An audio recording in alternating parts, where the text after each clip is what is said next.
Bom dia, pessoal. Saúdo a todos na paz do Senhor Jesus Cristo. Vamos dar início às palestras desse último dia do 58º Congresso Nacional da ABIPEM. Agradeço a presença de todos. Esse auditório, pela importância do tema e pelo nível dos palestrantes, deveria estar lotado. Entretanto, tivemos ontem um show, né? E a galera não chegou ainda, né? Mas a palestra será gravada, tá certo? E posteriormente nós colocaremos no site da ABIPEM para que todos que não tiveram o privilégio de assistir possam assistir e tirar as dúvidas existentes. Essa palestra terá uma duração de 1h30, tá certo? Teremos a presença de dois palestrantes, duas pessoas ícones no cenário do regime de previdência e principalmente na área de previdência complementar. Eu sou João Gomes, não sou cantor, nem jogador de futebol do Flamengo, mas sou João Gomes. Tenho o privilégio de trabalhar numa cidade na qual todos vocês gostaram de conhecer, que é Maragogi, Alagoas, a qual eu já convido vocês a conhecer, certo? Para desfrutar daquele paraíso que Deus nos concedeu. A palestra terá por tema cenário atual da Previdência Complementar nos municípios. Avançar é preciso. E como é preciso? Esse tema, Previdência Complementar, sempre foi um sonho de todos nós. A partir do momento em que ele foi regrado, parece que todo mundo achou que o sonho estava realizado. Ainda falta um bocado de coisa para que o sonho se concretize. Eu quero chamar o palco agora, Narlon Gutierrez, que será um dos palestrantes, para quem eu peço uma salva de palmas. Falar sobre Narlon é desnecessário, porque todos o conhecem, mas eu gostaria de, entre as inúmeras qualidades que ele tem, eu gostaria de exaltar somente uma. É o saber e a simplicidade que ele tem em nos transmitir esse saber e como ele nos acolhe. Parabéns, Narlon, pela pessoa que você é.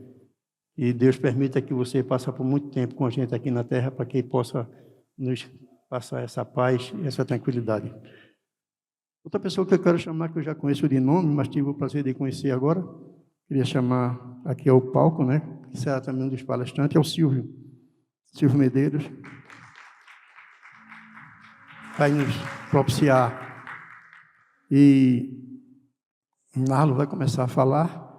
Eu passo imediatamente a palavra para ele, tá certo? E ao cabo das falas dos dois, nós abriremos para vocês fazer algumas perguntas. Muito obrigado, tenha todos uma boa palestra.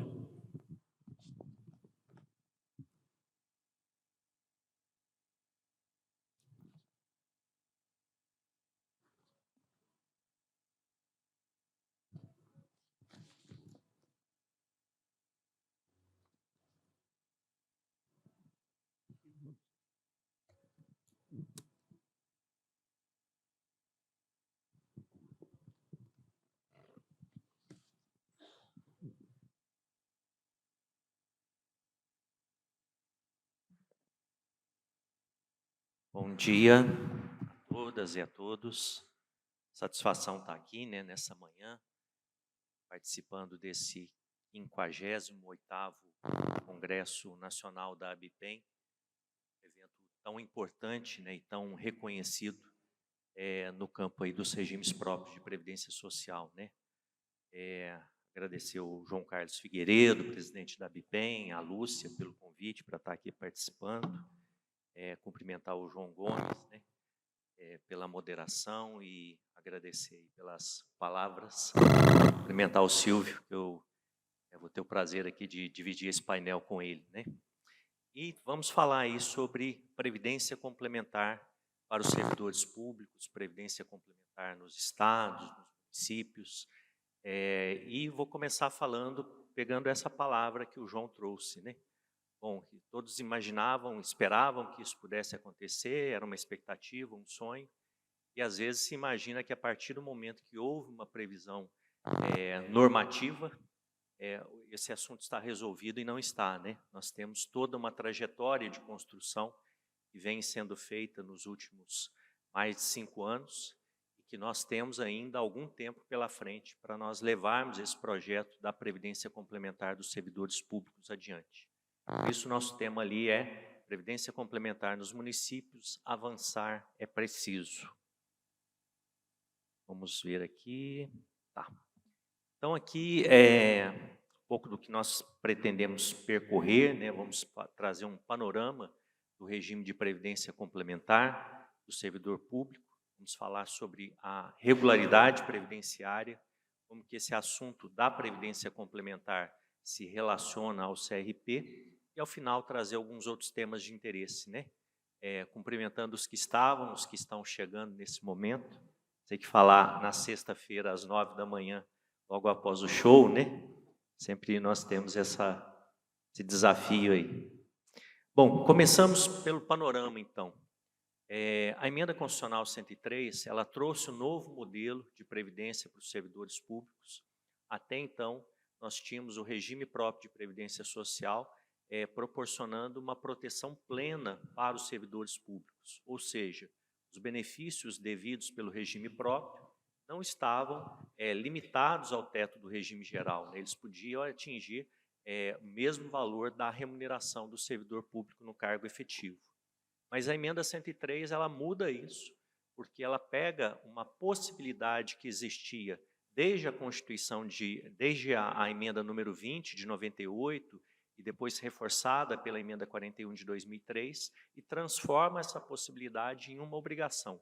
Ou seja, a Emenda 103 diz o seguinte: todos os entes federativos que possuem regimes próprios de previdência social, então estamos falando aí dos aproximadamente 2.140 entes que possuem regime próprio, eles obrigatoriamente precisam instituir a previdência complementar, e a partir da instituição da previdência complementar, o regime próprio deixa de oferecer uma proteção plena e passa a oferecer uma proteção limitada ao teto do regime geral. Essa é a grande mudança que nós tivemos, né? Então, tivemos esse comando e se estabeleceu um prazo de 2 anos para que essa previdência complementar pudesse ser instituída. E aí nós estamos falando de um prazo que ocorreu entre final de 2019 e final de 2021, mas que coincidiu justamente com o período em que nós tivemos a pandemia, né? E todos os desafios que ocorreram, tivemos eleição municipal em 2020. Então, esse prazo ele acabou sendo um pouco postergado depois. Mas esse processo de implementação da Previdência Complementar, ele contempla 3 etapas, né? Nós dividimos em 3 etapas. Nós temos uma primeira etapa só. A primeira etapa, que é a aprovação da lei de instituição, né? O prazo era até novembro de 2021. E essa primeira etapa, vou mostrar no mapa depois, ela está praticamente já superada, porque 93% dos entes, 2.000 entes, já aprovaram as leis de instituição. Mas essa eu diria que é a etapa mais simples, porque depois nós temos o processo de efetivamente colocar em vigência essa previdência complementar e operacionalizar a previdência complementar. Então, primeira etapa, aprovação da lei. Segunda etapa, escolher qual a entidade fechada de previdência complementar que vai fazer a gestão desse plano de benefícios. Nós temos hoje 25 entidades que estão atuando nesse segmento da previdência complementar dos servidores públicos. 12 delas, que são aquelas chamadas de natureza pública, né, que foram criadas por estados ou município, e as outras 13 entidades que já existiam no segmento, que atendiam outros grupos de trabalhadores e que vieram também atender a previdência complementar dos servidores públicos. Então, primeira etapa, aprovação da lei. Segunda etapa, a celebração do convênio de adesão e a aprovação desse convênio de adesão pela Previc. E essa segunda etapa, nós ainda temos muitos entes que precisam atingir apenas aí quase 40% dos entes que já têm essa entidade de previdência complementar selecionada. E aí trago essa visão aqui do mapa. O mapa colorido ali está representando os estados da federação. Então, dos 26 estados mais o DF, nós temos quase todos com a previdência complementar já funcionando, exceto o estado do Maranhão, que apenas aprovou a lei, não tem ainda o convênio de adesão, e o estado de Roraima é o único que nem a lei ele aprovou. E temos ali ao lado a situação das capitais, né? Duas que ainda não têm nem lei, Belém e Maceió, e 5 que têm lei, mas ainda não têm o convênio, Goiânia, Macapá, Natal, Palmas e São Luís. As demais já estão com a sua previdência complementar funcionando. E no quadro que nós temos aqui, aí nós temos a visão geral dos conjunto dos regimes, dos entes que possuem regimes próprios de previdência social, né? E aqui temos um detalhamento desses números. Esse mês, nós atingimos 2.000 entes que aprovaram leis, exatamente 2.000, né? Mês passado estávamos com 1.999, eu falei assim, gente, vamos achar um a mais aí, para a gente arredondar esse número para 2.000, né? E esse mês chegou a 2.000 com leis aprovadas. E com convênios, nós temos 838. Aqui as 25 entidades, como eu falei, e aqui nós temos uma parte do CRP que eu vou falar mais adiante.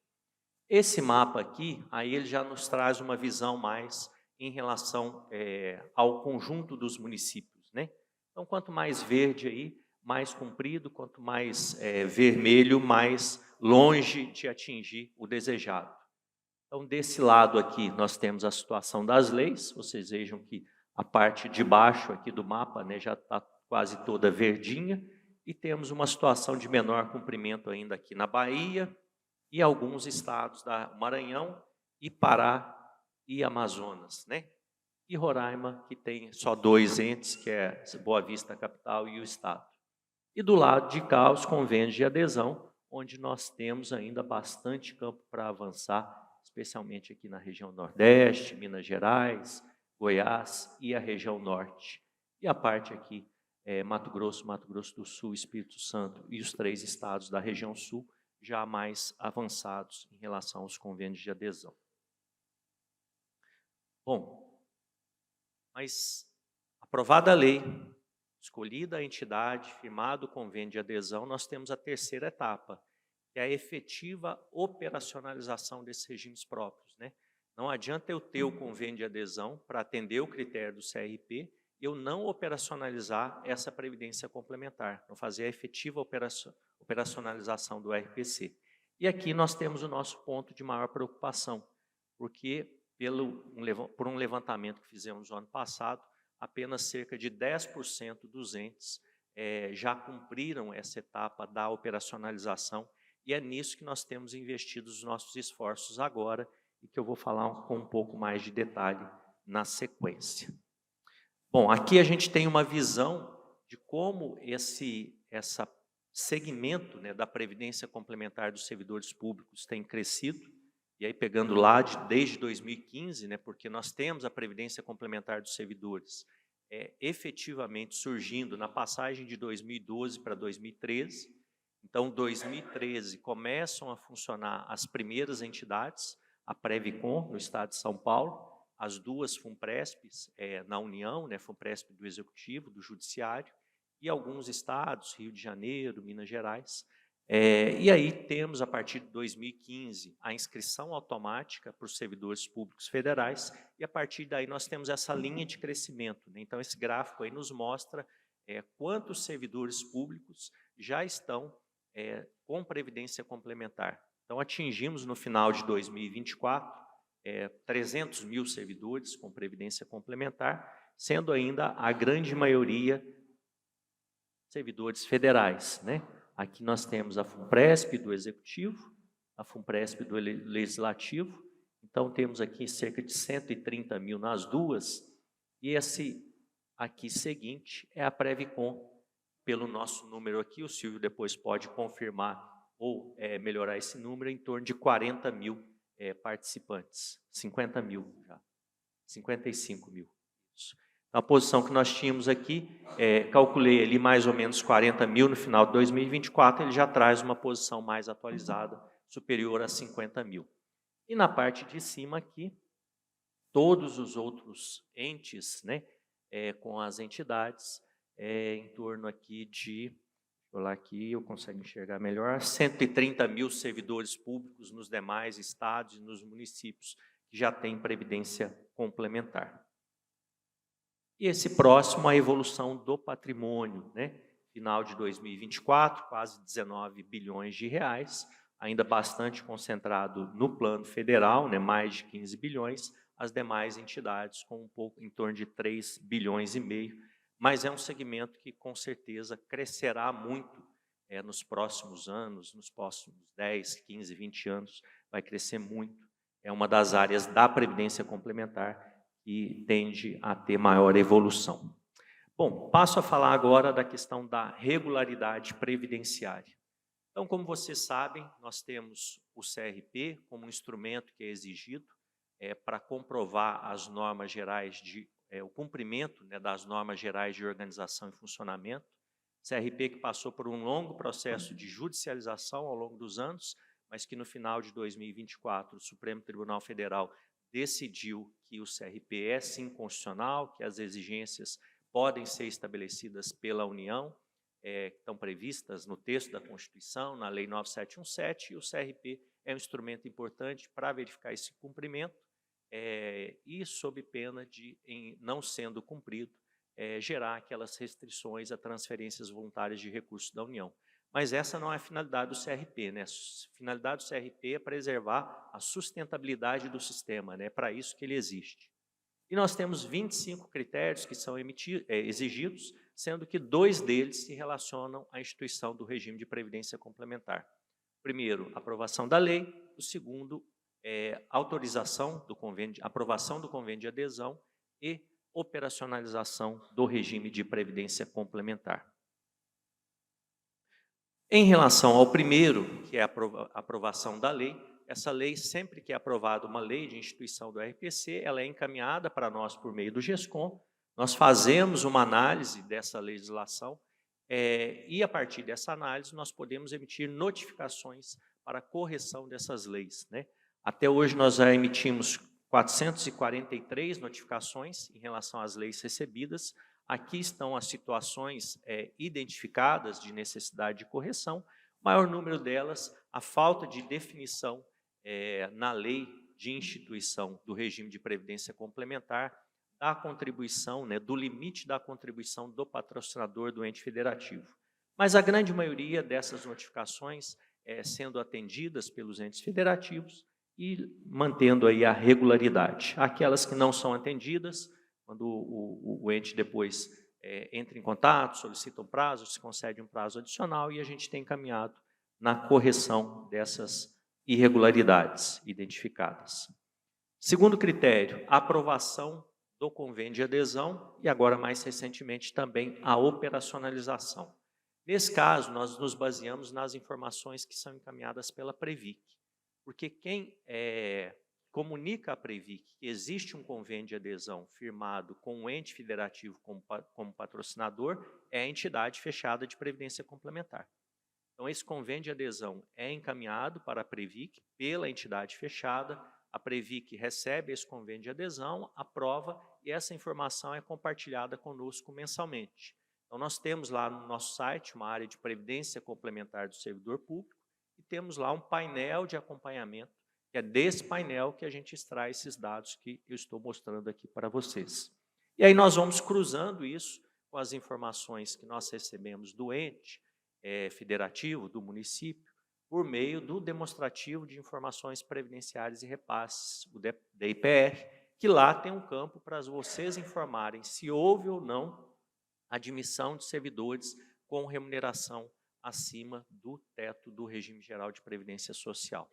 Se não houve essa admissão, o critério ele permanece em análise. Se houve admissão, tem que ter um convênio de adesão. Se não tiver o convênio de adesão, gera irregularidade no CRP. Aqui a gente tem a situação, até uma posição em março de 2025, de 87 entes que haviam informado sim do DIPR, mas não tinham firmado convênio de adesão. Então, esses 87 entes estão com o critério irregular no CRP, né? Pode ser que algum tenha corrigido isso depois, mas esses 87 estão com o critério irregular no CRP. Sim, no DIPR, ingressou servidor acima do teto do regime geral e não tem um convênio de adesão firmado com a entidade. Bom, aí passamos para a última etapa, que é a operacionalização do convênio de adesão. Aí no ano passado, 2024, meados do ano, nós fizemos um levantamento junto às entidades, porque começaram a chegar para nós a informação das entidades, começou a chegar para nós a informação das entidades, que elas iam lá, tinham o esforço de participar do processo seletivo, firmavam o convênio de adesão, e depois não acontecia nada, né? O ente federativo ficava parado, não inscrevia servidores, não repassava contribuições, como se alguns entes estivessem apenas querendo resolver a questão do CRP, mas depois não houvesse a preocupação desse plano de benefícios da Previdência Complementar estar efetivamente operacionalizado. Então, nós fizemos um levantamento dessas informações, identificamos que sim, havia um atraso nessa operacionalização e que isso gerava problemas para o ente federativo, gerava problemas para os servidores públicos e nós precisávamos atuar em relação a isso. Bom, e aí quais são as medidas que nós tomamos, né? A primeira delas, no final de 2024, em uma alteração que houve da portaria 1467, lá no dispositivo que fala da Previdência Complementar, da instituição da Previdência Complementar, onde estava aprovação do convênio de adesão, nós alteramos a portaria para constar aprovação e operacionalização do convênio de adesão, né? Então, esse critério passou a abranger esses dois aspectos, e aí nós alteramos também o critério do CRP para que a gente pudesse atuar. Conversamos com a Previc para que ela alterasse também a resolução 23 e estabelecesse uma obrigação das entidades fechadas comunicarem, num prazo de até 180 dias, a operacionalização desse convênio, no caso dos planos multipatrocinados, né? E a grande maioria dos planos de entes federativos são planos multipatrocinados. Então, nós tínhamos até então só a informação se existia ou não um convênio de adesão, mas se ele estava ou não operacionalizado, não tínhamos essa informação. Passamos a ter essa informação por meio dessa alteração que a Previc fez. Começamos a oficiar também os tribunais de contas e a buscar um intercâmbio de informação com os tribunais. E publicamos, no final do ano, essa nota técnica 584.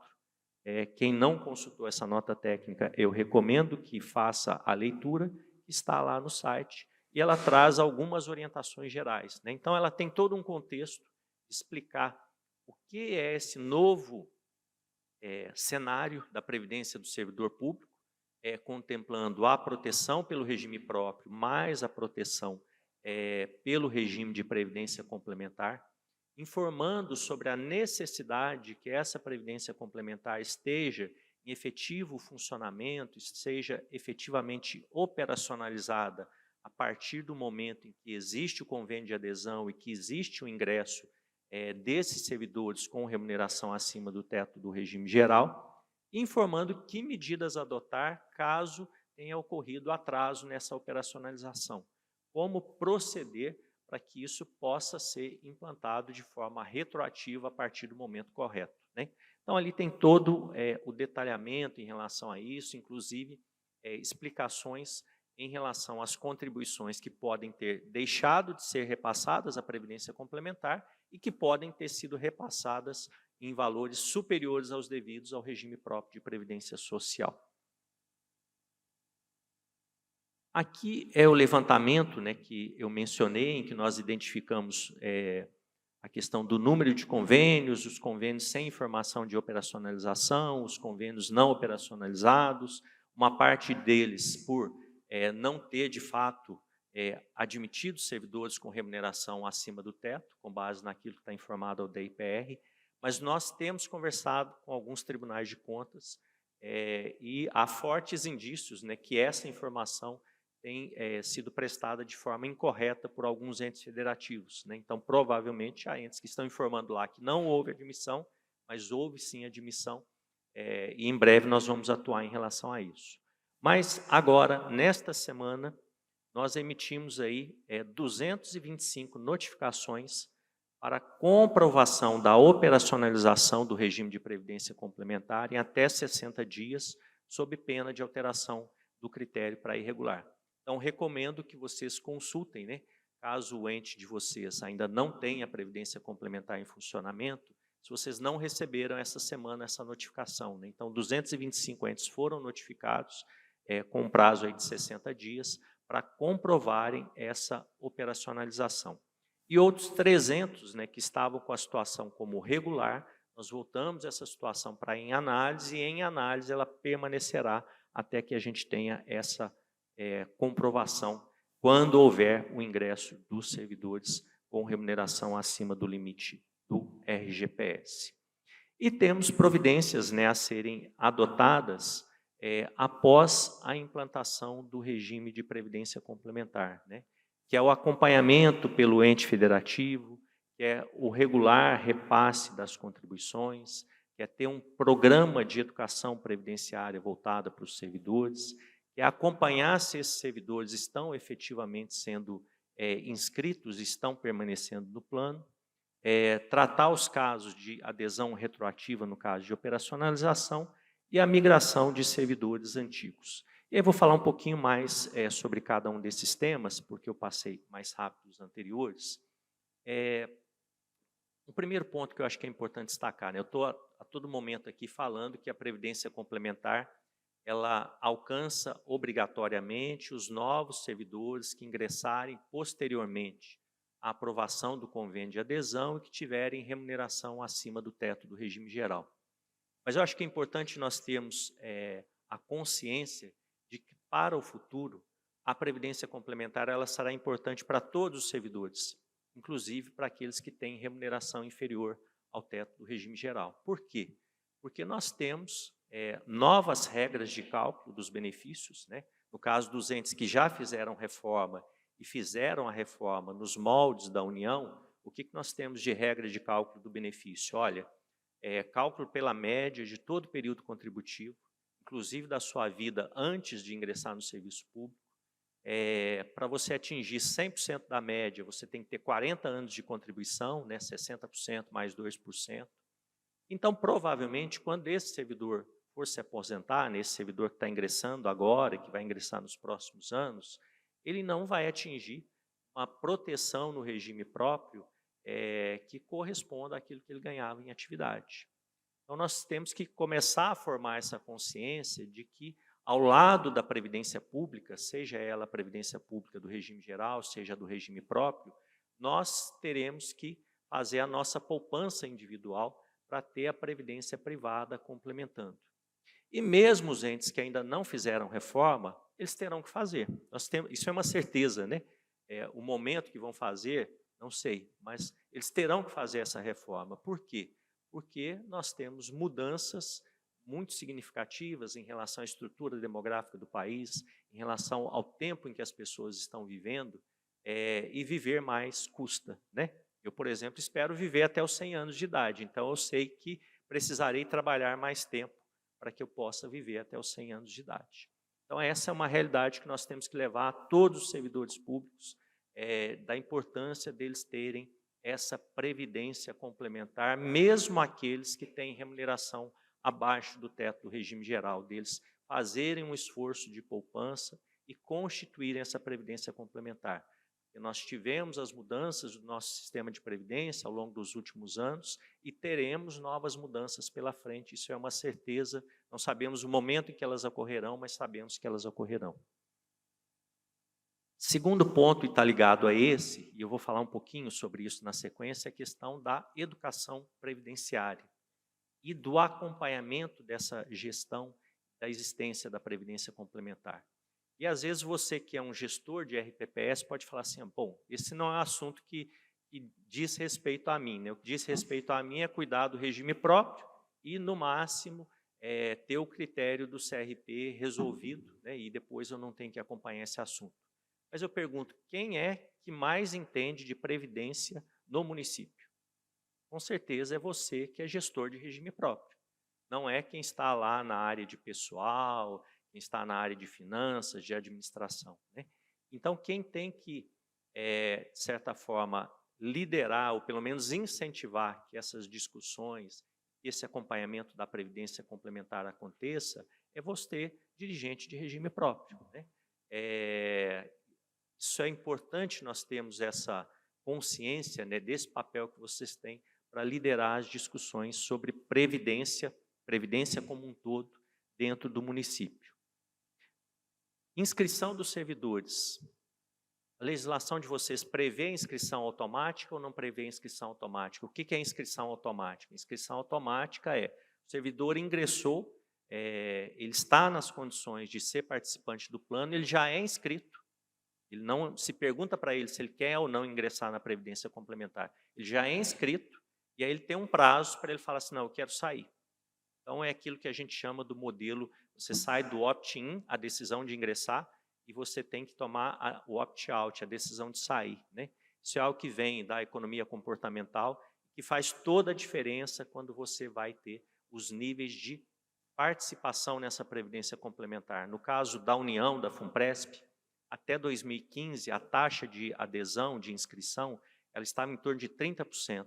Depois que se adotou a inscrição automática, ela foi para mais 80% e depois mais de 90%, hoje é mais de 90%. Então, o primeiro ponto que eu pergunto, né, a lei de vocês prevê inscrição automática? Sabemos que 90% das leis prevê porque o modelo de projeto de lei que nós divulgamos, ele está com inscrição automática e a maioria seguiu o nosso modelo de projeto de lei. Mas se o seu ente federativo não prevê inscrição automática na legislação, eu recomendo que vocês promovam essa alteração. E depois que, juntamente com a entidade, façam um acompanhamento se esses servidores que estão inscritos, eles efetivamente estão permanecendo nos planos, né? Porque isso é importante para o futuro deles, tem que ser feito um trabalho conjunto nesse sentido. E o último ponto ali, que é a migração de servidores públicos. Bom, isso aí vai depender da legislação de cada ente federativo, né? Nós temos lá na Constituição, no artigo 40, os parágrafos 14, 15 e 16, que falam da previdência complementar dos servidores públicos. E o 16 diz que essa previdência complementar, esse modelo de RPPS limitado mais previdência complementar, somente se aplica aos servidores antigos, aos que ingressaram antes da instituição, se eles optarem, se eles decidirem por essa mudança. E aí é uma decisão do servidor público. E não estabelece um regramento de como vai ser esse modelo de migração. No ano de 2000, ano passado ou no ano anterior, eu não me lembro, mas nós lançamos um material, né, porque havia muitas dúvidas em relação a isso. Então, se vocês entrarem lá no nosso site, tem duas cartilhas que falam sobre migração, né? Uma com a visão do ente federativo, que tem que aprovar um modelo de uma lei, que tem que prestar as orientações para o servidor público, que tem que estruturar um modelo de incentivo em relação ao período anterior que ele contribuiu acima do teto do regime geral. Então, temos esse material para os entes federativos e temos um material voltado para a visão do servidor, que tem que tomar essa difícil mudança de migrar ou não migrar, né? É uma decisão pessoal, uma escolha, mas nós temos que proporcionar as condições para que ele possa refletir e tomar a melhor decisão. Então, esse material sobre a migração para os entes que adotarem esse modelo, essa autorização, está disponível também lá no nosso site. Bom, estou falando esse tempo todo, né? Já devia ter mostrado essa tela aqui antes, né? Então, aqui tem o QR Code, quem quiser acessar, tem a área lá de previdência complementar do servidor público que está no site. Temos aqui guias, cartilhas, modelos, as notas técnicas, o painel de acompanhamento com os dados, temos uma parte de cursos, né? Inclusive um curso EAD desenvolvido com a ENAP, e temos aqueles que tiverem dúvidas, né, como agendar aqui na sala de atendimento, que nós atendemos todas as sextas-feiras para esclarecer. Bom, passo aqui para finalizar para outros dois temas. Vou trazer um pouquinho aqui de uma agenda de educação financeira e previdenciária. O Ministério da Previdência Social faz parte do Fórum Brasileiro de Educação Financeira, que é uma iniciativa do governo federal que reúne diferentes órgãos, Banco Central, Secretaria do Tesouro Nacional, Ministério da Previdência, Previx, SUSEP, CVM, Ministério da Educação e a Secretaria Nacional do Consumidor do Ministério da Justiça para trabalhar temas relacionados à educação financeira e previdenciária.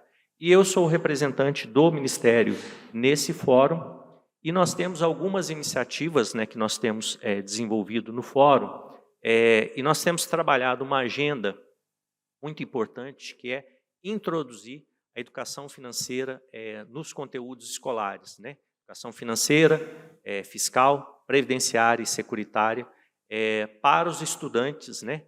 Desde a educação do ensino fundamental, ensino médio, em todos os níveis da educação, né? Uma formação que eu não tive e que provavelmente a maioria de vocês aqui não tiveram, mas para que a gente possa começar a formar isso desde o início com nossas crianças, né? Então, temos parcerias aí com alguns programas já desenvolvidos, Educação Financeira na Escola, desenvolvido pela CVM, o Aprender Valor, desenvolvido pelo Banco Central, e este ano nós tivemos o lançamento de um programa que chama Na Ponta do Lápis, do Ministério da Educação, que busca efetivamente integrar nos conteúdos escolares os temas relacionados à educação financeira, fiscal, previdenciária e securitária, envolvendo estados e municípios, porque são estados e municípios que são os responsáveis pela educação básica. Então, temos trabalhado essa agenda, temos já uma matriz curricular a partir da Base Nacional Comum Curricular, recentemente aprovada, e estamos lá com competências relacionadas à educação previdenciária, trabalho que nós temos feito. E este ano, uma das iniciativas, né, do Fórum é a Semana Nacional de Educação Financeira. Então, todos os anos, no mês de maio, se concentram ali ações para falar de educação financeira. Este ano, o tema da Semana ENEF, que foi a 12ª Semana ENEF, foi Educação Financeira para Crianças e Jovens, preparando a sociedade para escolhas conscientes. Então, o tema desse ano vem muito relacionado, né, a esse esforço que o Fórum vem fazendo nos últimos 2 anos para tratar desse tema de educação financeira nas escolas para crianças e jovens. E nós tivemos uma iniciativa esse ano de lançar um projeto chamado Poupadores do Futuro, que desenvolvemos em parceria com a ABRAP, a Uniabrap e 12 entidades fechadas de previdência complementar que se interessaram, para conscientizar crianças e jovens sobre a importância de planejar para o futuro, para formar uma cultura de previdência e formar disseminadores da cultura previdenciária. Esse projeto Poupadores do Futuro, né, feito em parceria com essas 12 entidades, alcançou as 7 unidades da federação, 6 estados, mais o Distrito Federal, 25 cidades e 51 escolas públicas e privadas, né? Aqui está o nome das entidades que participaram, né? FUNCEF, Fundiágua, FUNPRESP-EZ, FUNPRESP-JUDE, Inovar, NELS, Previ, Quanta, Valia, Vext, Visão, Viveste, e alcançamos aí mais de 5.000 alunos nessas escolas. Essa semana fizemos um webinar para divulgar os resultados, como foram as iniciativas desse programa, né? E 6 entidades puderam falar dos seus projetos. Foi algo muito interessante. Aqueles que depois tiverem um tempinho, recomendo que vocês procurem no YouTube da ABRAP o webinar sobre educação financeira e previdenciária. E por que eu estou trazendo isso? Porque nós temos uma ideia, um objetivo de, para o ano de 2026, esse programa foi lançado na Semana ENEF desse ano, mas queremos que ele seja um programa permanente, né? Esse programa Poupadores do Futuro, que a gente possa realizá-lo de forma continuada, até para incentivar iniciativas como a FUNPRESP-JUDE, mesmo antes desse programa, eles já têm uma iniciativa que eles fazem numa escola do Distrito Federal, com alunos da educação pública de 6º ano, eles já fazem essa iniciativa há 5 anos, de levar a educação financeira para os alunos dessa escola, né? Uma ação continuada ali de voluntariado deles. Então, para que a gente possa incentivar iniciativas dessa natureza também que sejam continuadas. Mas o que nós pensamos para a próxima edição desse projeto em 2026? Nós queremos trazer os regimes próprios para participarem também. Então, vamos chamar as entidades, né? A ABIPEM, a NEPREM, as associações estaduais. Pretendemos já levar essa ideia no próximo CONAPREV, que acontecerá em agosto, lá em São Paulo, para que em 2026, na próxima edição dos Poupadores do Futuro, além das entidades fechadas de previdência complementar, que eu tenho certeza que não serão 12, serão muito mais do que 12 no próximo ano, a gente tenha também regimes próprios se envolvendo nesse projeto para levar educação financeira e previdenciária. Pode ser nas escolas, pode ser para os seus segurados, né, os servidores públicos do município, pode ser para os dois públicos. Então, eu trago esse tema que é muito importante, a gente tem feito esse chamado, né, para nós criarmos cada vez mais essa cultura previdenciária no nosso país. E para fechar, vou fazer aqui uma rápida visão também de algo que nós fizemos este ano, que foi uma pesquisa sobre a participação feminina na previdência complementar, né? Então, nós fizemos essa pesquisa buscando avaliar dois aspectos. O primeiro aspecto, a participação das mulheres na gestão das entidades fechadas de previdência complementar. O segundo aspecto, a participação das mulheres como destinatárias da proteção da previdência complementar. Sobre o primeiro aspecto, o que nós identificamos, né? Embora as mulheres representem 58% do quadro de trabalho, né, do corpo funcional das entidades fechadas, quando nós vamos para os órgãos diretivos dessas entidades fechadas, elas são apenas 21% nos conselhos deliberativos, 25% nos conselhos fiscais e 24% nas diretorias executivas, né? Então, nós fizemos esse diagnóstico e estamos lançando essa reflexão no segmento da Previdência Complementar para ampliar essa participação das mulheres na direção, nos órgãos decisórios. Eu tenho uma intuição, sem conhecer dados, né, eu acho que a gente nunca teve uma pesquisa dessa no segmento dos regimes próprios. Se nós formos para os regimes próprios, nós teremos números melhores do que esses, né, porque a gente vê muitas mulheres que são dirigentes de regimes próprios, né, então tenho uma intuição de que nós teríamos números melhores aqui nos regimes próprios, mas não sei se numa distribuição aí igualitária entre homens e mulheres. Aqui, na parte de baixo, algumas informações também que nós colhemos com as entidades, né? 46% reconhecem a importância da diversidade de gênero, mas 82% não possuem programas para incentivar a presença das mulheres na liderança das entidades, 85% não oferecem capacitação específica para mulheres, quase todas têm critérios iguais de promoção, não têm critérios de incentivo às mulheres, e 92% não possuem plano estratégico para incentivar a maior liderança feminina. E do lado de cá, na educação financeira e previdenciária, pouquíssimas entidades têm programas de educação financeira específico para as mulheres na previdência complementar. E por que é importante ter esses programas? E eu acho que nesse ponto aqui, né, vocês podem estar se perguntando, mas o que isso tem a ver com nós aqui no regime próprio? Eu acho que essa informação aqui, ela nos traz essa ligação. O que nós diagnosticamos, né? Que as mulheres, elas vão receber, elas recebem, né, benefícios menores do que os homens na previdência complementar. Por quê? Porque nós temos hoje os planos, né, que mais crescem, são os planos de contribuição definida, e mesmo nos planos de benefício definido, em regra, as mulheres têm remunerações um pouco menores do que os homens. E no caso dos planos de contribuição definida, como os benefícios são calculados, considerando aquilo que você acumulou, a expectativa que você tem de vida, né, para receber esse benefício, e as mulheres vivem em média mais do que os homens, a tendência é que as mulheres tenham benefícios aí cerca de 30% menores.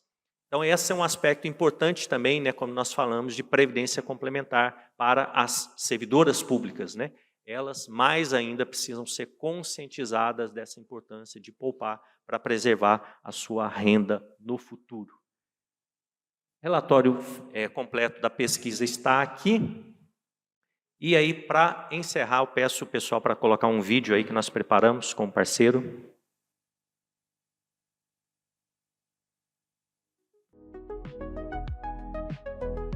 Olá, hoje vamos falar sobre a relação entre o CRP e o RPC.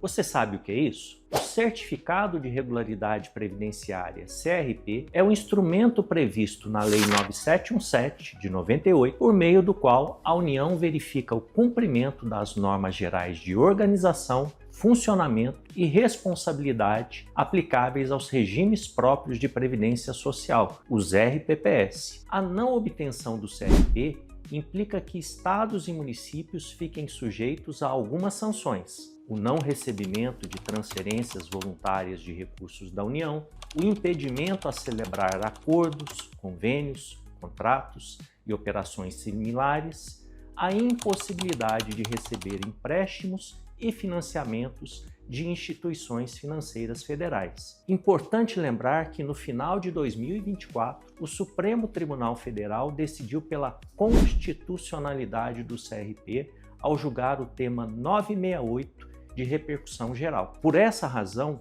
é muito importante que todos os estados e todos os municípios cumpram os critérios exigidos para obter o CRP pela via administrativa. Entre os 25 critérios para a emissão do CRP, 2 deles referem-se ao regime de previdência complementar, o RPC. Desde 2019, com a Emenda Constitucional 103, todos os estados e municípios que possuem RPPS são obrigados a ofertar a previdência complementar para os seus servidores públicos. O primeiro dos critérios relacionados ao RPC refere-se à instituição desse regime por meio de lei aprovada pelo ente federativo, já cumprido por 2.000 entes. O segundo critério abrange a celebração do convênio de adesão com a entidade fechada de previdência complementar que será responsável por administrar o plano de benefícios. E mais importante ainda que isso,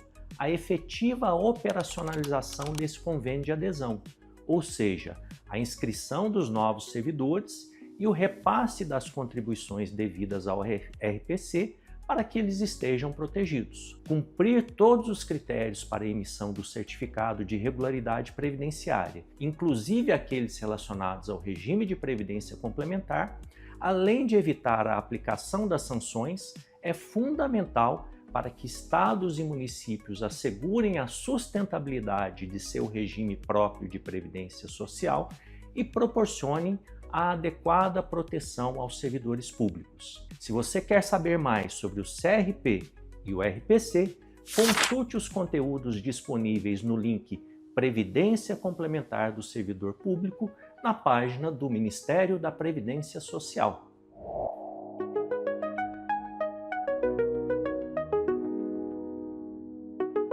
É isso. Muito obrigado pela atenção de vocês.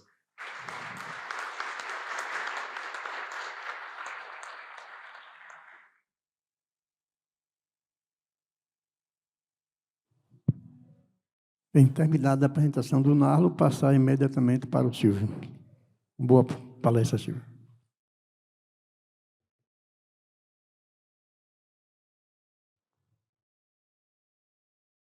Bom dia, pessoal. Tudo bem? Rapaz, essa luz aqui, eu acho que eu vou sair aqui, que senão eu não vou enxergar ninguém.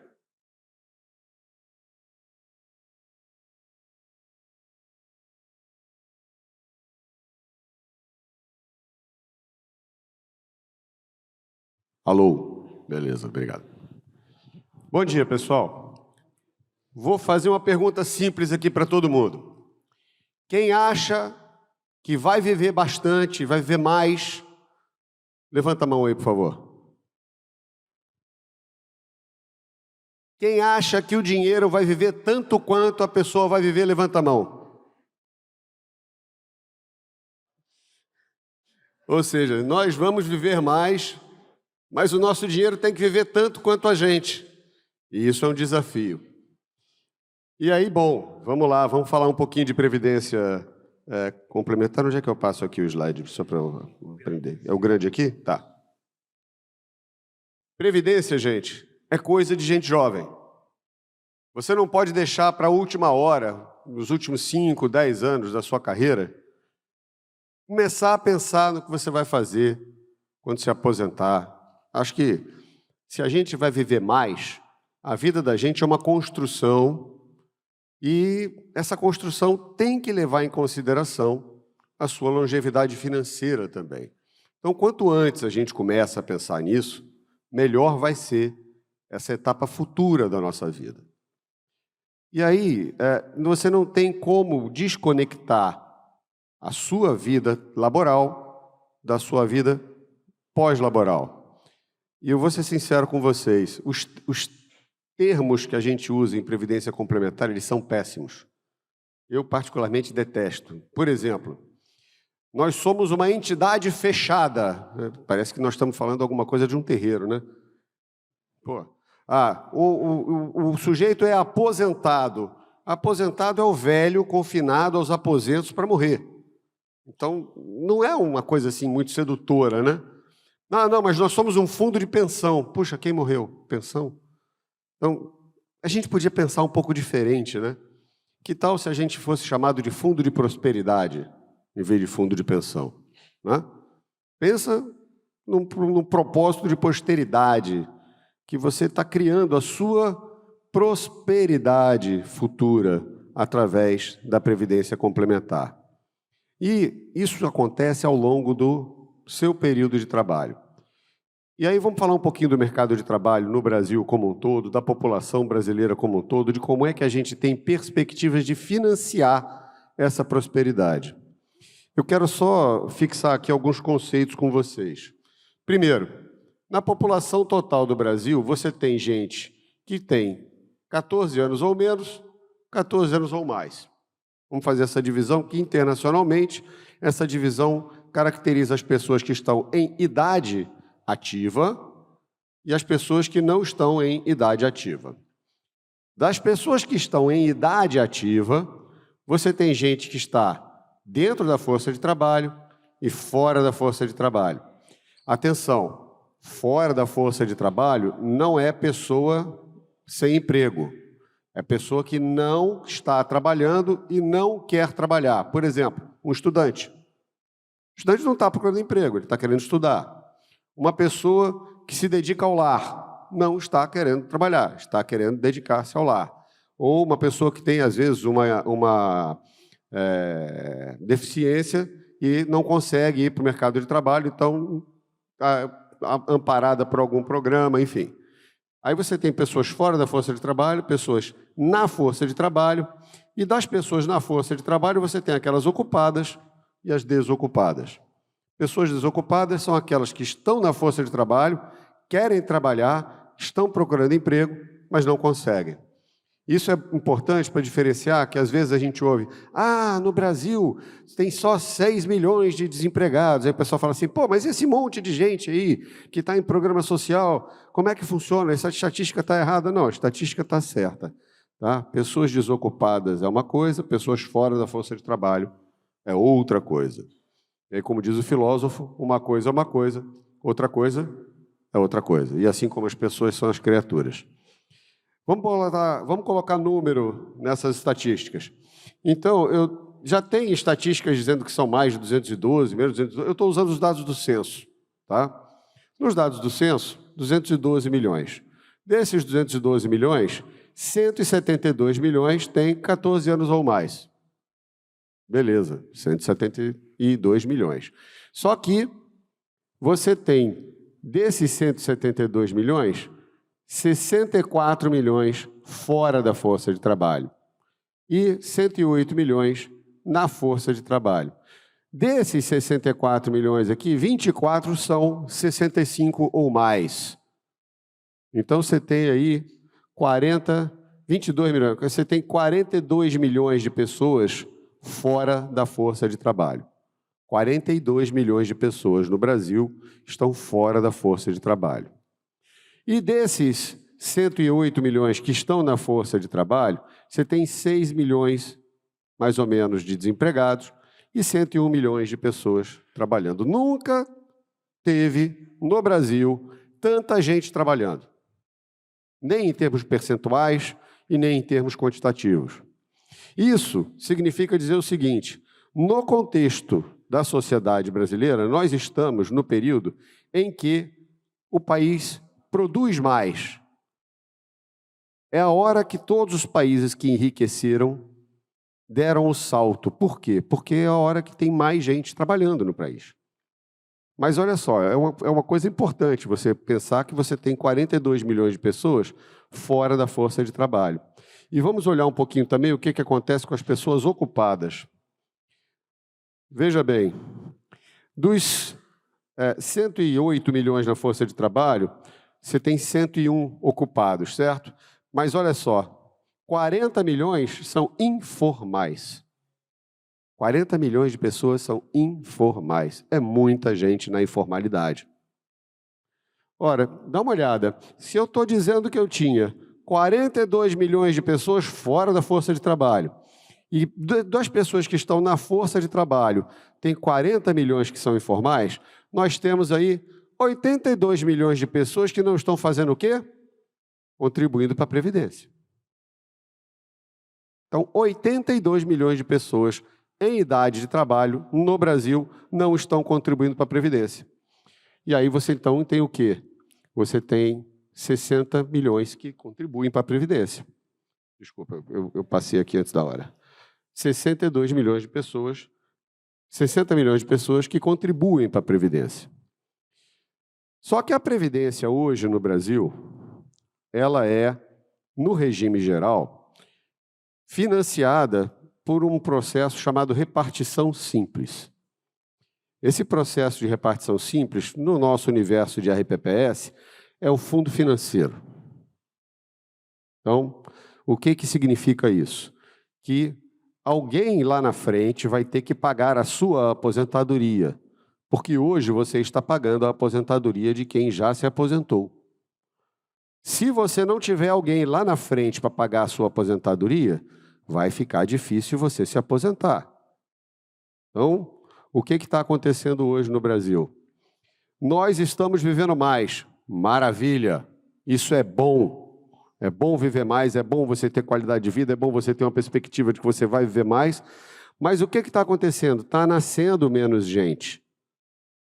Significa dizer o seguinte, talvez vai faltar quem pague a sua aposentadoria no futuro. E isso é muito preocupante. A União, por exemplo, não fez ainda a constituição de um fundo previdenciário.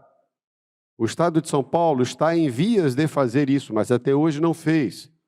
Então, se você somar a União com o Estado de São Paulo, é muito servidor. Muito servidor. Dá quase metade do total de servidores públicos no país. É muita gente. Então, vejam, o que vocês acham que vai acontecer com essa pirâmide em 2040? Como é que vocês acham que ela vai estar?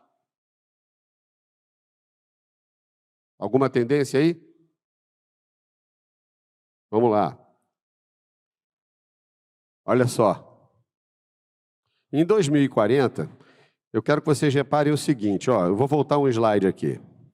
Você tem, em 2024, 20% da população com menos de 14 anos ou menos, e 11% com mais de 64, ou seja, mais ou menos o dobro, né? O dobro da população jovem em relação à população idosa, tá certo? O que acontece em 2040? Mais ou menos iguala. Né? E aí a gente chega no nível de 220 milhões de pessoas. Só que aí acontece uma coisa.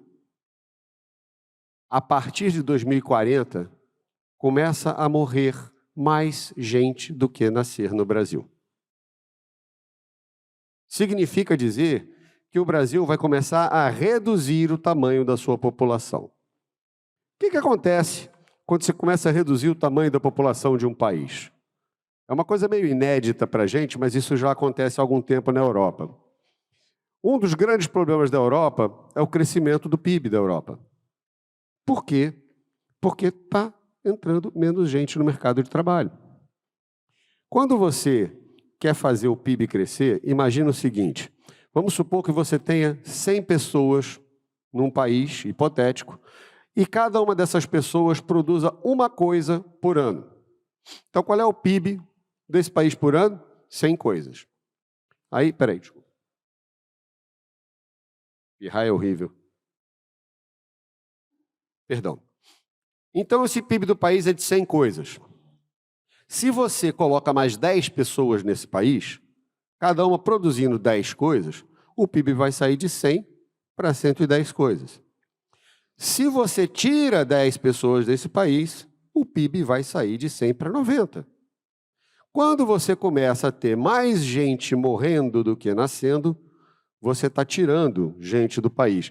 Só que tem um detalhe, olha o que acontece em 2060. Você passa a ter o dobro de idosos em relação aos jovens. E você passa a ter uma população menor do que hoje. Então, gente, vai faltar quem pague a aposentadoria das pessoas aqui. Porque essa galera daqui não vai ter quem pague, porque essa galera daqui não vai conseguir arcar com o peso do financiamento previdenciário na lógica de repartição simples. Então, vocês reparem o seguinte, esse indicativo que tem aqui, ele é muito interessante, chama razão de dependência. Razão de dependência, mais ou menos o seguinte, quantas pessoas existem dependendo de alguém trabalhando em relação à quantidade de pessoas que está trabalhando. Se a gente voltar um slide ou dois aqui, repara o seguinte, hoje essa razão está em 44%. Significa que para cada 100 pessoas trabalhando, tem 44 que dependem delas.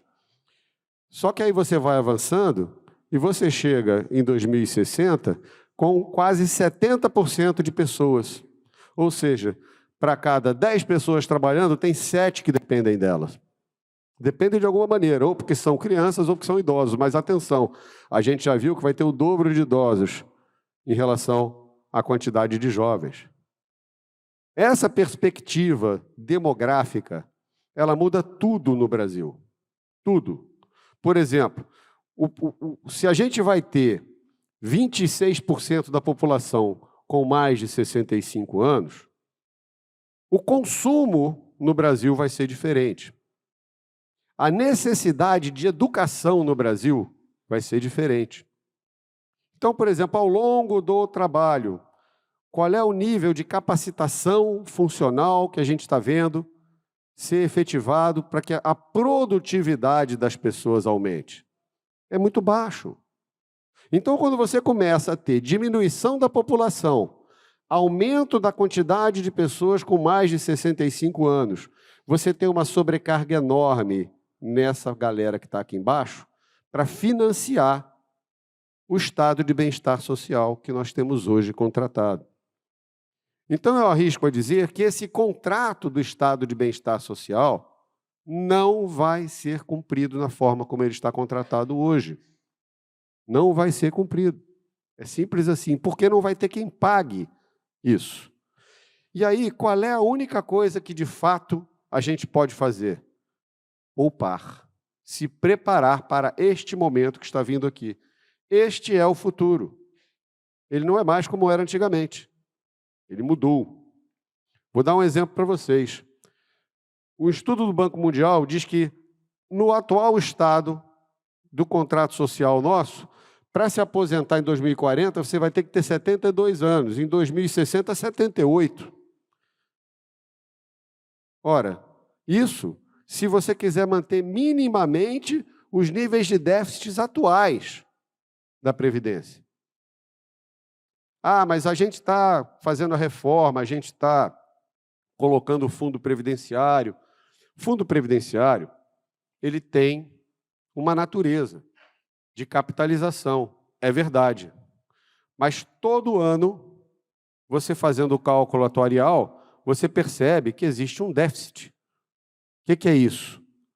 Significa que a projeção do que você está poupando para financiar aqueles benefícios prometidos lá na frente não é suficiente. Isso recai sobre o ente público, como alíquota suplementar e como um esforço adicional de financiamento da Previdência. Então, mesmo nos planos capitalizados, nos fundos capitalizados, existe uma perspectiva muito difícil de financiamento, porque você vai sobrecarregando com esse déficit e a soma dos déficits previdenciários do setor público, ela já é maior, se eu não me engano, do que a dívida do setor público. Então, repare que nós estamos falando de um problema grave e que pouca gente discute hoje. A situação demográfica no Brasil significa dizer que nós estamos avançando rapidamente em direção a um muro. E a gente vai bater de cara nele se a gente não fizer alguma coisa rápido. Vamos ver o que acontece em alguns países que já estão nessa realidade. Tá? Os pilares da Previdência no mundo. Na Austrália, você tem 3 pilares do sistema previdenciário. Um que oferece uma pensão por idade, ou seja, uma aposentadoria, e depois da aposentadoria essas pensões, no sistema de repartição simples. Lá eles chamam esse sistema de pay as you go. Significa vai pagando do jeito que der. E aí, ela tem uma baixa taxa de reposição. O que é que significa isso? Em relação ao seu último salário, essa aposentadoria de repartição simples cobre 30%, 25%, 30%. E aí você tem, então, que fazer o quê? Você tem que poupar para garantir o seu futuro. Essa poupança era feita num plano de benefício definido. Plano de benefício definido é exatamente o fundo previdenciário. Só que eles estão deixando esses planos de benefício definidos de lado e adotando planos de contribuição definida, com capitalização do empregador de 11,5%, mais uma taxa de 0,5% para um benefício de risco. Significa que se a pessoa morre, tem um seguro de vida, etc., e esse seguro complementa a poupança que ela não virá a fazer para que possa deixar uma pensão para o dependente dela. E aí você tem um terceiro pilar de capitalização pessoal, num plano de contribuição definida. Ele é facultativo, privado, livre, você poupa quanto você quiser, mas você tem incentivos fiscais de dedução de imposto para poupar. Vamos ver um outro país, Portugal. Portugal estava numa situação crítica, resolveu com imigração. A quantidade de Portugal tem mais ou menos 8 milhões de pessoas, entrou quase 1 milhão de pessoas lá de imigração. E esse 1 milhão de pessoas de imigração que entrou lá está numa faixa etária que transformou a pirâmide de Portugal numa coisa mais ou menos assim. Você começa, vai. Ou seja, criou uma barriga enorme aqui dentro dessa pirâmide etária de Portugal, o que deu um alento ao sistema português, de maneira tal que a taxa de reposição no pilar de repartição simples dele tem reposição média, repõe em torno de 45% a 50% do último salário. Mas isso está em mudança lá também. E, igual na Austrália, você tem lá um segundo pilar de capitalização ocupacional obrigatória. Ou seja, o empregador banca um fundo de pensão onde ele faz um aporte. Aí você tem empresas, sindicatos, associações fazendo essa contribuição em planos de contribuição definida. E você tem um terceiro pilar facultativo também. Aí você vai para um outro país, na Islândia. Eu brinco que a Islândia ela é uma prova de conceito, inclusive de país. Tem 380 mil pessoas na Islândia. Tem cidade brasileira com muito mais do que isso. Mas a Islândia, eles têm lá também um sistema de pensão, no pilar, de baixa reposição. Realmente baixa reposição. É para você não morrer de fome. Tá? Você tem um plano de capitalização ocupacional obrigatória, em que a empresa contribui 11,5% e o trabalhador contribui com 4%. Era benefício definido, está indo para contribuição definida, e também um pilar de capitalização com incentivos. Na Holanda, mais ou menos a mesma coisa. A diferença na Holanda é que eles fizeram umas reservas de solidariedade. Significa o seguinte, existe um fundo social que prevê grandes crises, grandes choques, grandes problemas ou um aumento exponencial da longevidade. O holandês, ele vive bem, ele vive melhor, então a perspectiva de aumento da longevidade lá é muito elevada. Só para vocês terem uma ideia, gente, assim, está em curso hoje um daqueles grandes projetos da humanidade, como o Projeto Apollo, que levou o homem à Lua, ou como o Projeto Genoma, que mapeou toda a genética humana. Esse projeto ele tem um objetivo, é elevar a expectativa média de vida da população mundial para 120 anos com qualidade. Então, em média, se a população vai viver 120 anos, tem gente que vai ver 80, tem gente que vai ver 140, 160. Significa dizer que você tem que ter alguma coisa dentro da sociedade que prepare a sociedade para isso. No caso da Holanda, essa reserva de solidariedade faz isso.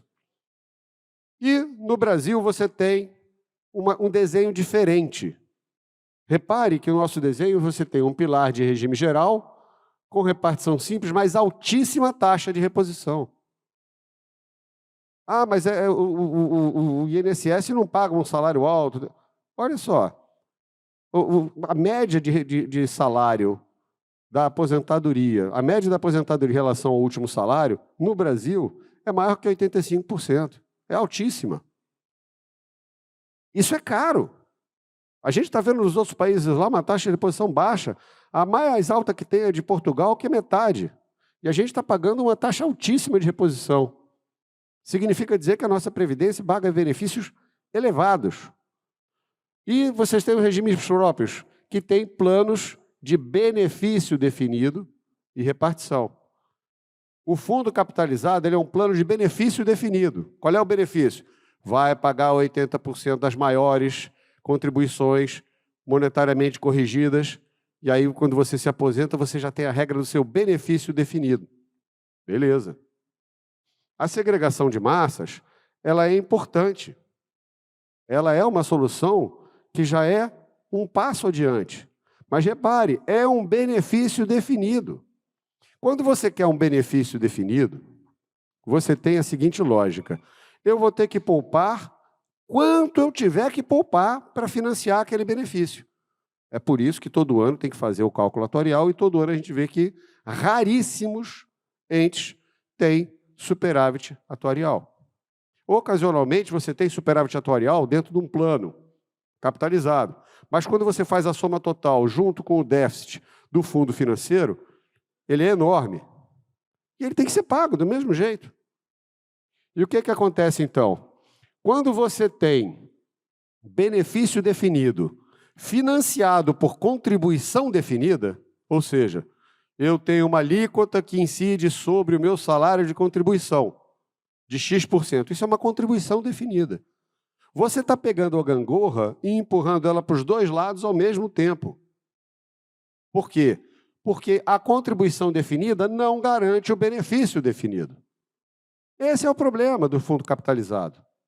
E esse é exatamente aquilo que vocês vão se recordar alguns slides atrás, que Portugal, Holanda, Islândia, todo mundo está saindo do benefício definido no pilar de capitalização e entrando no pilar de contribuição definida. O que eu estou colocando aqui, gente? Existe uma perspectiva, baseada no que acontece no resto do mundo, que já tem uma idade mais avançada na demografia, de que o desenho da Previdência Social será diferente. Com certeza, daquele que é hoje. Porque hoje ele é impagável. Vocês têm a perspectiva de redução da quantidade de pessoas, do envelhecimento da população, num sistema que o mundo inteiro já abandonou. Se você me pergunta, Silvio, mas qual é o desenho que você vê? E aí só tem valor de opinião pessoal. Tá? Eu acho que você vai ter um pilar de capitalização feito por contribuição definida e um pilar de repartição simples para garantir uma renda mínima no caso de você não ter poupado o suficiente ao longo da vida. E um terceiro pilar de contribuição facultativa, com incentivos fiscais, eventualmente, para você fazer uma capitalização adicional, porque você tem uma quantidade enorme de pessoas fora da força de trabalho ou informais. Então, você tem que ter esse pilar. Por exemplo, na ABRAP, eu estou coordenando um grupo chamado Grupo de Trabalho ad hoc para micropensões. Micropensões é um termo que vem da Índia, igual ao microcrédito, que não significa micro. Significa que você está trazendo para aquelas pessoas que não têm capacidade de gerar poupança uma alternativa para que elas dependam menos ou do BPC, porque eles são basicamente trabalhadores de plataforma ou esses informais, ou que não fiquem totalmente na miséria. Então, veja bem, se ao longo da vida essa pessoa começar a poupar qualquer coisa que seja, lá na frente ela vai ter alguma coisa para ela, porque é dela. O que acontece, gente? Quando você poupa, você tem a taxa de juros a seu favor. Quando você depende do financiamento de repartição simples ou de equacionamento de déficit, você tem o PIB financiando isso. E quando você vê a evolução das taxas de juro, que é essa linha verde, e a evolução do PIB, que é essa linha vermelha, parece que está tudo bem, né? A coisa acompanha. Mas lembre-se, o que vai acontecer com o nosso PIB quando começar a diminuir pessoas se a gente não tiver um aumento efetivo de produtividade? Essas linhas vão se distanciar.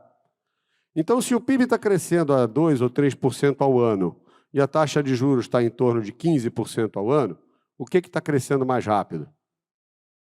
Não é o PIB.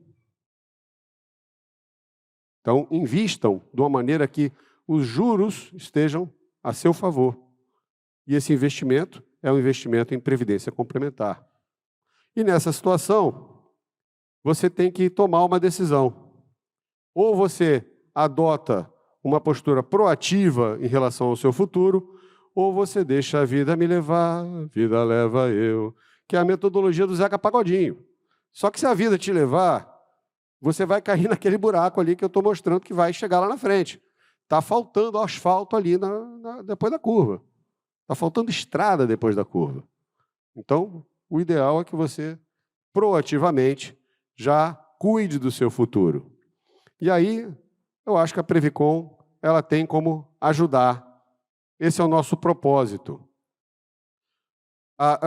Quando a gente refez o planejamento estratégico da Previcom, ela tinha uma missão e uma visão. A missão é gerir planos de previdência complementar com qualidade, etc, etc, etc.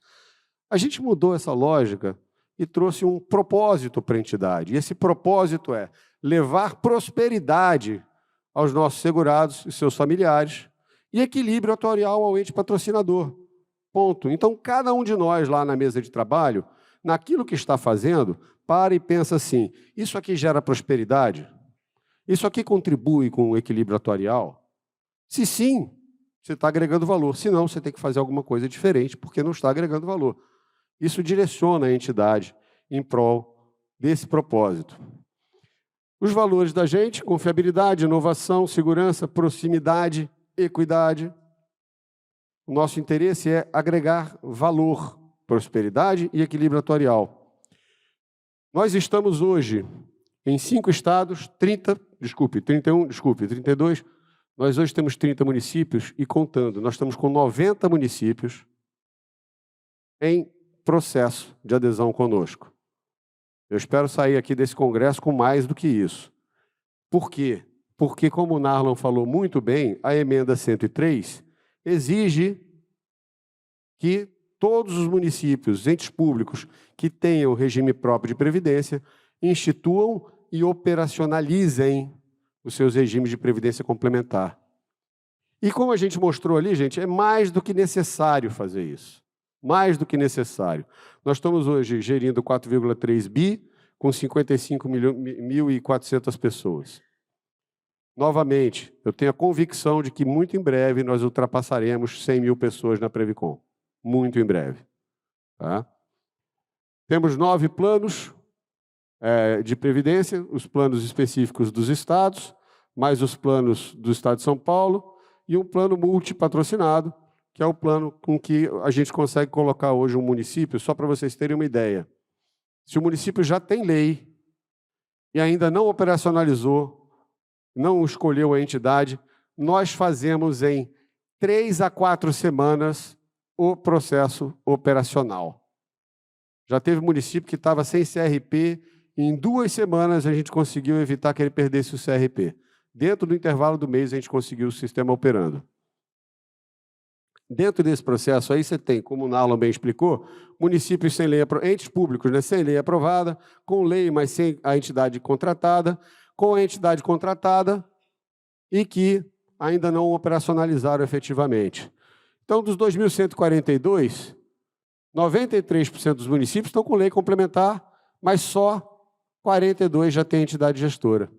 Tem um espaço muito grande de entes públicos que ainda precisam instituir e operacionalizar o seu regime próprio, e nós estamos à disposição.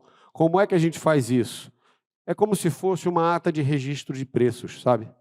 Você adere a um processo seletivo que um ente público já fez. Então, não dá trabalho. A gente oferece para vocês, manda o kit para vocês do processo de adesão. É um ato público emitido pelo gestor público que faz com que a adoção daquele regime aprovado em lei se dê por meio de uma adesão a um processo seletivo já realizado por outro ente público. Se não tiver a lei, a gente ajuda, oferece a minuta de lei. Além de oferecer a minuta de lei, ajuda no esclarecimento para o setor, para o poder legislativo, para eles poderem entender melhor e votarem. Então, rapidamente, a gente consegue operacionalizar. Importante, consultem as orientações para implementar o regime de previdência complementar disponíveis no site do Ministério da Previdência. É um guia extremamente bem elaborado, muito completo, vale a pena consultar para entender melhor o processo. E, do nosso lado, nós estamos prontos para atendê-los. Eu não sei, não tem, né? Nesse QR Code aqui, vocês vão cair dentro de um site que tem todas essas minutas, a minuta de lei, a minuta de adesão a um convênio. Então, olhando nesse QR Code aqui, vocês conseguem rapidamente acesso a toda a documentação. Ainda tem um videozinho do Eloy Chaves. O Eloy Chaves, ele é o pai da Previdência. Foi a primeira lei previdenciária. E o Eloy Chaves está fazendo para vocês, nesse vídeo, um convite para que vocês também sejam, nos seus entes públicos, os pais da Previdência. Tá bom? Gente, muito obrigado. Estamos aqui à disposição.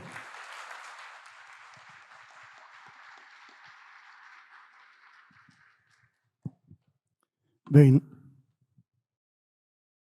gente, nós fomos agraciados com essas duas palestras e como nós começamos com 10 minutos de atraso, temos 6 minutos. E eu queria que todos vocês que estão aqui presentes, primeiro eu quero agradecer a presença de todos vocês, que quem está aqui está interessado nesse assunto. Eu queria que vocês despertassem a criança que tem dentro de vocês e ousassem fazer pergunta, tá certo? Porque eu sempre digo que a pergunta mais imbecil que existe é aquela que não é feita. Então, que vocês saiam dessa sala com mais capacidade que aqui adentraram. Quem é a primeira pergunta, por favor? Por favor, diga seu nome, faça a pergunta, por gentileza. Bom dia a todos e todas. Meu nome é Celestino, eu sou de Capuí. Sou presidente do Sindicato de Servidores da minha cidade. Um dos males dos regimes próprios de previdência são os famosos parcelamentos, né? Que é uma prática recorrente dos gestores que não repassam a contento e acabam fazendo os parcelamentos e comprometendo, às vezes, até comprometendo a capacidade do município de fazer não só algum aporte na Previdência, como também deixando de praticar alguma política pública do município. Mas a minha pergunta vai em outro sentido. A questão da Previdência complementar, a gente sabe que o ente ele deve contribuir de forma paritária até 8,5%. Fora a perca da CRP, que é um dos critérios que ele tenha esse regime, tem algum mecanismo de fiscalização do Ministério para que os municípios não atrasem esse repasse da Previdência Complementar? Se existe, por que esses mecanismos não são aplicados também nos fundos, nas previdências municipais, para que a gente não tenha gestores atrasando esses repasses ou deixando de fazer esse repasse para depois parcelar?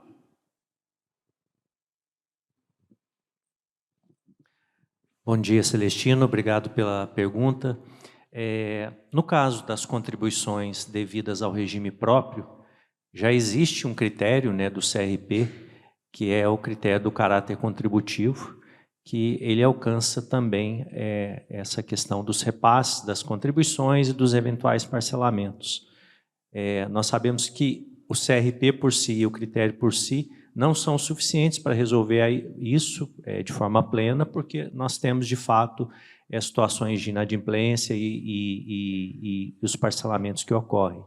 E isso também é, em parte, provocado pela realidade que nós tínhamos até o ano passado da judicialização do CRP, né? Então, isso acabava enfraquecendo um pouco esse instrumento. Creio que a tendência é que, para frente, isso venha a melhorar. Não que vai desaparecer, mas que possa não ocorrer com tanta frequência como ocorre até hoje. Em relação às contribuições devidas à previdência complementar, nós ainda não temos um mecanismo específico para acompanhamento desse aspecto, né? Então, não tem um critério do CRP, por exemplo, que vá acompanhar isso. Essa é uma linha que a gente precisa trabalhar mais à frente. Existia a expectativa de que nós tivéssemos aquela lei complementar que viesse substituir a Lei 9717, e nela a gente trabalhava uma previsão em relação ao repasse para a Previdência Complementar, mas esse projeto até hoje ele não avançou. De qualquer forma, em paralelo a isso, nós temos a atuação dos tribunais de contas também, né, que entendemos que é algo que eles precisam ter em vista também, que é esse repasse tempestivo para as entidades de previdência complementar. Esse é um desafio, né? A gente não tem uma solução plena para ele, mas temos que estar acompanhando e, com certeza, é um desafio, é um ponto importante. Olá, bom dia. Meu nome é Maurício, do Instituto de Hortolândia, São Paulo. Eu queria fazer uma pergunta para o Silvio. Você mencionou que a taxa de reposição no Brasil, diferente dos países da Europa, aí, é de 85%, muito alta, né? Aproximadamente. Eu gostaria de saber se você tem uma separação disso, do que dentro disso, do 85%, o que é regime geral e o que é regime de próprio. Qual é a porcentagem do geral e qual é a porcentagem do próprio? Você tem isso? Bom, a percentagem do próprio, ela dá no benefício definido, né? Porque você tem 80% das maiores contribuições sendo corrigidas financeiramente, então você tem aquela remuneração. Eu não sei exatamente, porque varia muito no caso do regime próprio, porque você tem aí diferentes situações em função da acumulação da carreira dele. No regime geral, é que tem essa reposição elevada de aproximadamente 85%. No regime próprio, eu não saberia dizer essa estatística, mas é uma boa sugestão para a próxima apresentação. Bom dia.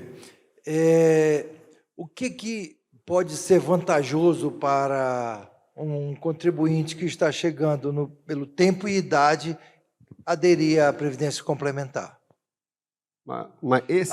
Meu nome é Altenor Magalhães, do município de Tabatinga, Tríplice Fronteira, Brasil, Peru, Colômbia. Maravilha, parabéns. Olha, desculpe, peraí, só um minutinho. Eu tinha marcado o tempo aqui para não exceder. Olha, parece geladeira para esquimó, tá? Mas eu acredito que até quem já está aposentado se beneficia de fazer uma previdência complementar. Sabe por quê? O benefício de pensão com a reforma previdenciária ficou fragilizado. Então, mesmo quem já se aposentou com integralidade e paridade, se aposentou bem, ele, se fizer uma previdência complementar, dada a longevidade que a população está tendo, ele pode poupar por 15, 20 anos um valor e deixar um benefício de pensão para um filho, para uma esposa, para um neto, mais interessante do que ele deixaria no caso da pensão prevista pela regra ou do regime próprio ou do regime geral. Então, mesmo quem está aposentado já se beneficia de fazer a previdência complementar. É uma poupança, é uma reserva, que está associada também a um benefício de risco. Então, no processo de poupança, você sempre se beneficia, sempre se beneficia. E você pode programar a sua poupança para um determinado prazo. Então, existe aí uma miríade de planos flexíveis no mercado. Você tem planos sonhos, que você pode poupar por 5, por 10 anos, não precisa poupar por 30, entendeu? Então, sempre se beneficia a pessoa que poupa. Até aposentado, para deixar uma pensão melhor. Acho que eu posso complementar um pouquinho nessa. No caso do servidor público, né, esse servidor público que recebe a remuneração acima do teto do regime geral, ele tem uma vantagem muito clara, que é a contrapartida do ente federativo, né?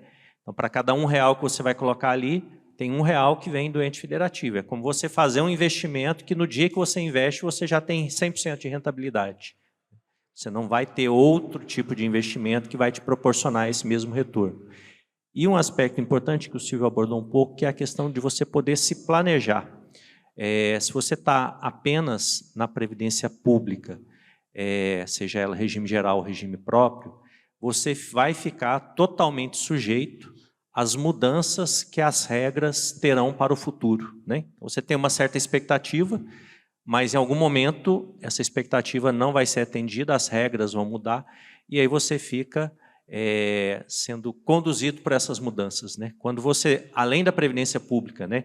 E eu sempre reforço isso, e isso é algo que a gente trabalha lá no Ministério. A gente não fala contra a previdência pública, ela é importantíssima, necessária, ela é que vai dar a proteção para a grande maioria da população. Mas quando você, além da previdência pública, você tem a previdência privada, você tem um maior papel de protagonismo nesse seu planejamento previdenciário, né? Então, acho que são dois aspectos importantes dessa relevância, né, para esses novos servidores. E complementando o que o Nalon falou, você tem, em muitos casos, a lei que a gente chama de lei de imigração, né? Ou lei de adesão, porque a pessoa não sai do regime próprio para um outro regime. Mas basicamente o seguinte: quando você faz se você ganha acima do teto e faz uma adesão ao regime de previdência complementar, você limitou a sua aposentadoria ao teto do regime geral, R$ 8.170, alguma coisa assim, e a partir disso você vai ganhar aquilo que você tiver acumulado ao longo da vida. Ah, mas eu já estou aí há 5 anos de me aposentar. Nesse caso, se o ente público está instituindo uma lei de adesão/migração, tudo aquilo que você contribuiu ao longo da vida acima do teto, você vai receber de volta como indenização, porque você contribuiu e não vai levar. Esse é vamos dizer assim, o desenho básico da lei. Então, se você receber esse dinheiro e colocar ele na sua previdência complementar, você terá um ganho melhor ainda. Que, veja, a alíquota de contribuição da Previdência que você pagou em torno de 15%, 20%, você tem de volta. Enquanto, se você tivesse acumulado, você estaria numa alíquota de 4,5%, 7,5%, pago pelos dois lados. Então, ainda que você esteja no caminho de se aposentar e houver uma oportunidade de imigração, e você recebendo essa indenização, colocar esta indenização dentro da sua reserva previdenciária, você tende a ter uma aposentadoria ganhando mais do que você ganharia. Então, sim, existem inúmeras vantagens de você aderir. Bem, gente, em função... Vou fazer uma comunicação. Em função da desigualdade do tempo, tá certo? Quem tiver alguma pergunta, você pode anotar, colocar o número do seu telefone e entregar a mim ou a moça aqui. Eu prometo a você que ou o Narlo, certo? Ou o nosso colega vai responder. Convido a todos vocês a participarem da próximo painel, que vai ser sobre a atuária, tá certo? É um assunto de muita relevância e vocês estão convidados. E eu quero agradecer nesse momento aqui ao Silvio e ao Narlo pelas palestras proferidas, e entregar uma lembrancinha de vocês que a BIPEM está fazendo 45 anos de existência e está dando um chocolate para adoçar a vida de cada um de vocês. Narlo, aqui a sua lembrança. Muito obrigado. Tá? Amigo Silvio, foi um prazer te conhecer. Deus te abençoe. Obrigado. Muito obrigado. Tá? E o stand da Previcon está à disposição de vocês também para quasquer dúvidas, tá, gente? Estamos com o stand lá, fiquem à vontade. Vai ser um prazer recebê-lo.